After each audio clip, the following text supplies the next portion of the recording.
दबाव बनाकर कुर्सी तक पहुंचने वालों के मुंह पर तमाचा, यह मेरी जीत नहीं जनता की जीत। धर्मेंद्र सिंह परिहार। गालीबाज विधायक की वजह से बीजेपी को गंवानी पड़ी सीधी। जनपद में 4 सीटें।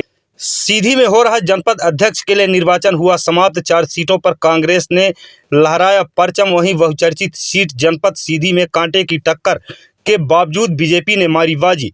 बताते चले कि सीधी जिले में हुई त्रिस्तरीय पंचायती चुनाव में जहां कांग्रेस ने सीधी जिले के 5 सीट में से 4 सीट पर अपना कब्जा जमाकर सत्तासीन बीजेपी सरकार को घेरना शुरू कर दिया था, वहीं अब सीधी विधायक पंडित केदारनाथ शुक्ल के नेतृत्व में जनपद पंचायत सीधी में बीजेपी का अध्यक्ष निर्वाचित कर जिले से लेकर प्रदेश तक एक अलग ही संदेश दिए हैं। वहीं अगर देखा जाए तो विधायक चुरहट व धौनी विधायक अपनी साख तक नहीं बचा पाए। जिले के कई ऐसे प्रमुख सार्वजनिक जगहों में एक ही जनचर्चा व्याप्त है कि गालीबाज विधायक के वजह से बीजेपी को सीधी जिले में जनपद की 4 सीटों में हार का सामना करना पड़ा। हारने का दूसरा कारण लोगों में यह भी माना जा रहा है कि जिस तरह से बीजेपी में गुटबाजी पहले से बनी थी वो आज भी बरकरार प्रदर्शित होती नजर आ रही है। जैसा कि देखा जाए तो विगत दिवस ही सीधी जनपद में बीजेपी की जीत हुई है, जहां जनपद कार्यालय से लेकर सीधी विधायक के गृह आवास एवं नवनिर्वाचित जनपद अध्यक्ष के घर तक रैली जुलूस व आतिशबाजी की गई। लेकिन वहीं अगर देखा जाए तो बीजेपी कार्यालय में एक पटाखे तक नहीं फोड़े गए, न ही जश्न का कोई माहौल रहा है, जिससे इस तरह का कयास लगाया जा रहा है कि कहीं ना कहीं अभी भी बीजेपी में गुटबाजी बरकरार है। आज नवनिर्वाचित जनपद अध्यक्ष ने पत्रकारों को जानकारी देते हुए कहा कि गृह निवास से लेकर अष्टभुजी बटौली देवी मंदिर तक रैली जुलूस का कार्यक्रम रखा गया है, जिसमें सीधी विधायक पंडित केदारनाथ शुक्ल, बीजेपी युवा नेता गुरुदत्त शरण शुक्ल मालिक सहित बीजेपी कार्यकर्ता समर्थक शामिल होंगे। वहीं नवनिर्वाचित जनपद अध्यक्ष धर्मेंद्र सिंह परिहार ने कहा कि जिस तरह से लोग झूठ पाखंड दबाव बनाकर कुर्सी तक पहुंचने का प्रयास कर रहे थे, तो अब यह उनके मुंह पर तमाचा से कम नहीं है। यह जनता जनार्दन ही चुनाव जीती है और जनता ही अध्यक्ष है। मैं तो एक सेवा, जिस तरह से विगत 5 वर्षों में हमने जनता जनार्दन की सेवा की है, उसी सेवा का परिणाम है कि फिर एक बार जनता ने मुझे सेवा का अवसर प्रदान की है। मैं अपने सभी समर्थकों, कार्यकर्ताओं एवं जनपद क्षेत्र की जनता जनार्दन को हार्दिक शुभकामनाएं व बधाई प्रेषित करता हूं। बहुत बधाई एवं शुभकामनाएं। बहुत बहुत धन्यवाद आपको। बताइए, आप इस चुनाव में कितना आपको संघर्ष करना पड़ा? हर चुनाव में चुनाव संघर्ष का होता ही है, चुनाव में संघर्ष करना ही पड़ता है, परंतु इसको चुनाव को दूसरी तरफ लोगों ने मोड़ दिया, अध्यक्ष की चुनाव को दूसरी तरफ मोड़ दिया।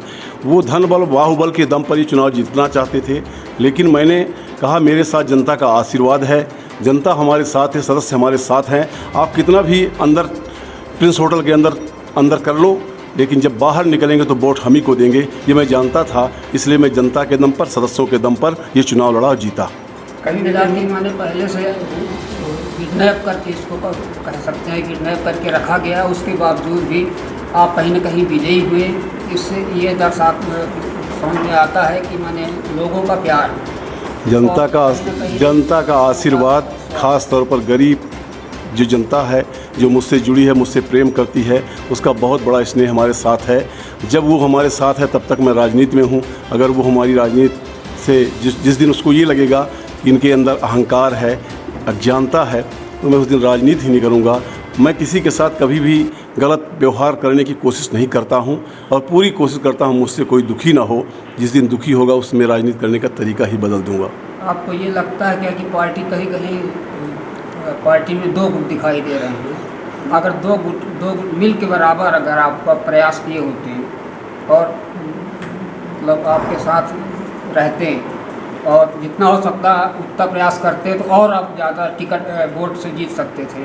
भारतीय जनता पार्टी मानते हैं आपकी नहीं? भारतीय जनता पार्टी का पूरा प्रयास था कि सीधी, कहीं ना कहीं गुट तो 2 हैं। गुटी राजनीति से मुझे क्या लेना है। मैं भारतीय जनता पार्टी का कार्यकर्ता हूं। सीधी विधानसभा में लगातार माननीय विधायक जी के साथ काम किया हूं, कर रहा हूं। लोग इसको गुट मान ले तो माने रहें। मैं 2003, 2013, 2018 में लगातार विधायक जी का कार्यक्रम, विधानसभा का संचालन किया। इस नाते वो लोग मानते होंगे, परंतु माननीय विधायक जी ने कभी नहीं कहा कि गुटी राजनीति को बढ़ावा दिया जाए। गुट से कोई तात्पर्य नहीं है उनका। पूरे शहर में आतिशबाजी हुई, लेकिन भारतीय जनता पार्टी कार्यालय में किसी प्रकार की कोई ऐसी।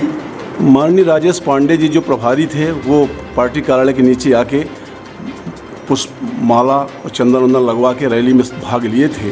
वो भारतीय जनता पार्टी अलग से कोई कार्यक्रम की है कि नहीं की है अभी हमको जानकारी नहीं है। क्या अध्यक्ष भी आए थे? हाँ, अध्यक्ष भी थे। अध्यक्ष फिर से निर्वाचित होने के लिए बहुत बहुत बधाई। क्या कहना चाहेंगे आप? ये सीधी जिले के गरीब जनता की जीत है और जो आतताई गुंडागर्दी के दम पर जनपद पे कब्जा करना चाहते थे उनके मुंह पे तमाचा है। विकास को लेकर आप पहले भी बहुत पॉजिटिव थे, इस बार क्या क्या सोचा है आपने?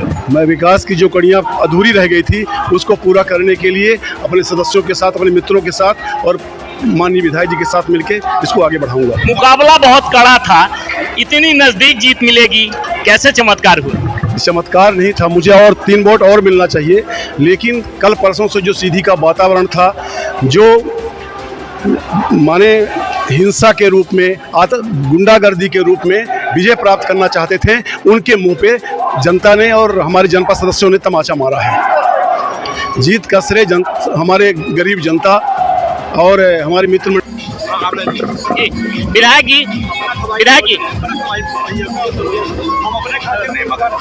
ये दोस्ती हमेशा सलामत रहे। विधायक जी, आज जनपद पंचायत सीधी के प्रतिष्ठित चुनाव में आपको जीत मिली है, क्या कहना चाहेंगे? उद्धव कहीं न जाए का कहिए, उनसे पूछिए जिन्होंने सारी सीमाएं तोड़ करके विरोध किया, उनसे पूछिए जिन लोगों ने पार्टी की सीमाएं लांघ करके विरोध किया। सीधी शटर लगा, शटर खोलो की जनता एक तरफ और सारे राजनीतिक लोग एक तरफ, धर्मेंद्र सिंह की विजय, सीधी की जनता की विजय। और भी